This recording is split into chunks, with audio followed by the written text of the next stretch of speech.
4.5 வருஷம் ஆச்சு, 4.25 வருஷத்துக்கு மேல ஆகுது.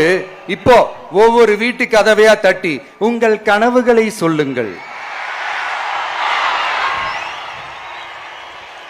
உங்கள் கனவுகளை சொல்லுங்கள், நாங்கள் அதை நிறைவேற்றி காட்டுறோம்.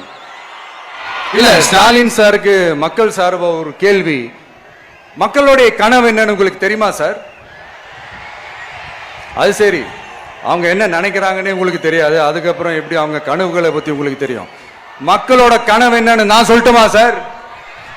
2019, 2021, 2024 இந்த 3 தேர்தலையும் மக்கள் உங்களுக்கு வாக்களிச்சதுக்கு காரணம் நீங்க மக்களுக்கு ஏதாவது நல்லது செய்வீங்கன்னு நம்பிதான். ஆனா நீங்க மக்களுக்கு கொடுத்த பரிசு மக்களுக்கு பாதுகாப்பு இல்லாத மக்கள் விரோத ஆட்சி. அந்த மக்கள் விரோத ஆட்சியை அகற்றிட்டு அந்த இடத்தில் தமிழக வெற்றி கழகத்தை ஆட்சி பீடத்தில் அமைக்கணும் அப்படின்றதுதான் மக்களுடைய ஒரே கனவு.